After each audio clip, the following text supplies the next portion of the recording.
Exponents, Part 2. In this lesson, students will learn the beginning rules of exponents. They will learn to the power of 1. To the power of 1. Thank you. They will learn to the power of 0. To the power of 0. And they will also learn how to work with exponents with negative integers. With what? Negative integers. Thank you, Mrs. Diener. Let's go over the first rule. And you're going to go ahead and fill in the blanks. So the first rule is any base, remember that's the big number. Now a base can be a number or it can be a letter. We're going to start to work with bases that are letters. So any base to the power of 1 is itself. Okay, so any base to the power of 1 is itself. Because there's only one of the number. So for example, if you say, what is 2 to the power of 1? Okay, well that means that there is only 1 2. It's not 2 times 1, it means there is 1 2. That is not being multiplied by anything. So that's 2. Is 2 itself? Yes. What about when you have a negative base, like negative 3 to the power of 1? What's that?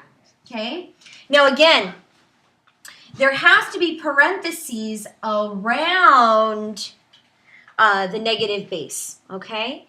So what is negative 3? Negative 3 is negative 3, right? That's itself. And now I'm going to show you a base that has a letter, okay? So if I say, what is x to the power of 1? What would you tell me? How many x's are there? There's 1x, right?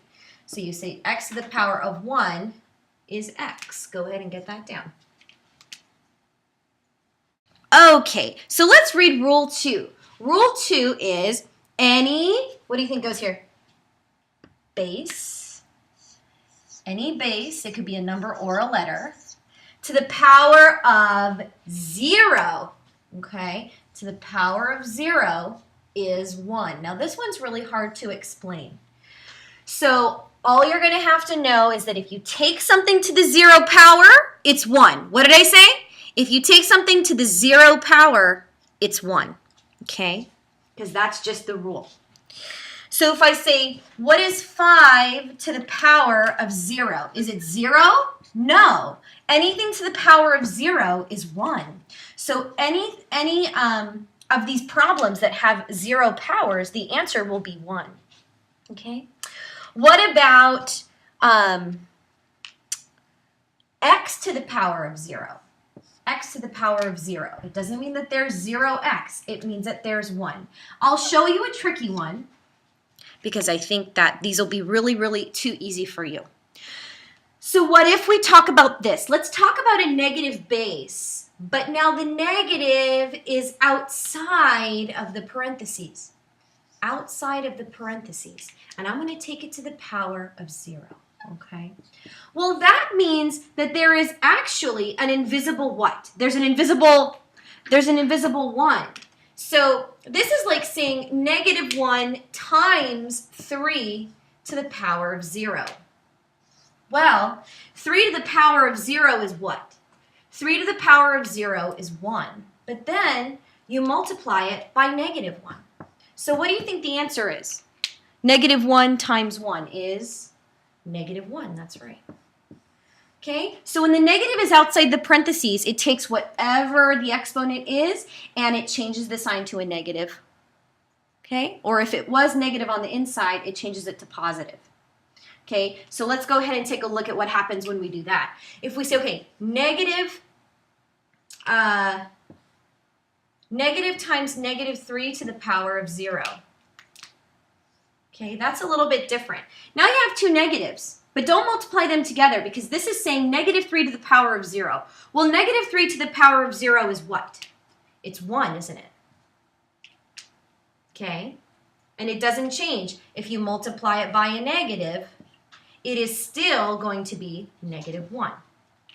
Okay, so it doesn't really matter. All you have to know is that if there's a negative outside the parentheses, just multiply the answer by negative 1. We're going to go ahead and go over Rule 3. Now, Rule 3 is how to rewrite negative exponents as fractions to make them positive. So what are we going to use? We're going to use fractions. So let's go ahead and read Rule 3. Rule 3, rewrite a, okay, now we're going to write negative. Okay, so you're going to rewrite a negative exponent by putting it under the number 1. Okay, so here's what I mean by that. I mean that if you now have, for example, 2 to the power of negative 1, 2 to the power of negative 1, okay? Well, you can't have a negative exponent.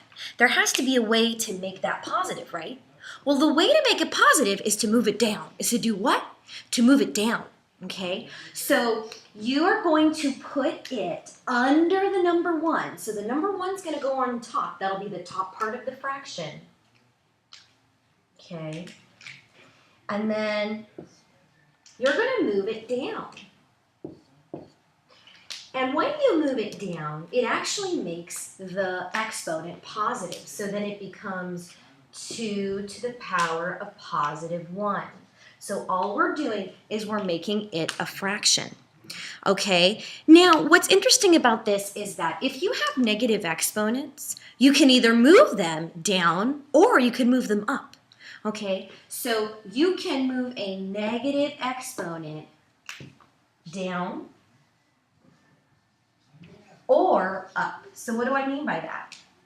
Well, let's say that, let's just do another example. You have 2 to the negative 2 power. Okay, well we know that we cannot have a negative exponent. So we know to move it down, right? So we make it 1 over 2 to the positive 2 power. Okay, when you move it down, it becomes positive. Now we're not done because we have to actually expand this. So it becomes 1 over 2 times 2. Isn't 2 to the power of 2 2 times 2? So the answer is what? 1 over, what's 2 times 2? It's 4. Now what's very tricky is when you are already given, let's try another example. This is example 2. When you're already given a fraction, but at the bottom of that fraction, now there's a negative exponent. So let's try it this way. If I say, okay, now we're going to talk about 1 divided by 2 to the power of negative 2. Well, in this case, you can move it up. Okay? You can move it up. So when you move when there is a negative exponent in the denominator, in the what? In the denominator. And you move it up, it makes it positive. So if you want to, you can put that over 1. So all you did is you moved the bottom up and the up down. Okay? Go ahead and get that down. Okay, we're going to take a look at how to solve exponents with positive bases when they're taken to a negative exponent. What did I say? Negative exponent. Okay, so we have 3 to the power of negative 1. What do you have to do? You have to rewrite as a fraction. And you have to move it down. Where do you move it? Move it down. So go ahead on this one, make it 1 over, let's move this down. It becomes 3, and when you move it down, it's to the power of positive 1. So in expanded form, this is 1 over 3, because what is 3 to the power of 1? It's 3. What is 3 to the power of 1? 3. So the standard value is going to be 1/3, okay? All right. So what about 3 to the power of negative 2? Okay, let me make these exponents in red for us. 3 to the power of negative 2. So now this is a little bit different. Because if you have 3 to the power of negative 2, then that means to make this positive, we have to move it where? We have to move it down, but put it under the number 1. Okay, so we're rewriting it as a fraction. We're doing what? Rewrite as a fraction. Okay, so if you move it down, it makes it 3 to the power of, is it positive 2 or negative 2 when it's down? It's going to be positive, right? Okay. So we have to expand this now. It's 1 over, what is 3 squared? Is it 3 times 3? Yes, it is. 3 times 3. So what is 3 times 3? It's not 6. It's 9. So it's 1 over 9, or 1/9. So let's check this one out because it's a little bit trickier, okay? Sorry, I want this to be to the power of negative 3. Okay. So look at this. I have 1 divided by 3 to the power of negative 3. If it's negative, could I also move it up? Yes, I can. You can move negatives up or you can move them down. Either way. That's what makes it positive. Just do the opposite. Okay, so I'm going to move it up. So you can go ahead and put 1 underneath because it's still a fraction, right? It's a whole number over 1. And it becomes positive. It's 3 to the power of, is it positive 3 or negative 3? Positive 3. So let's expand this. 3 to the power of 3 is not 3 times 3. It is not 9, Bridget. What is 3 to the power of 3?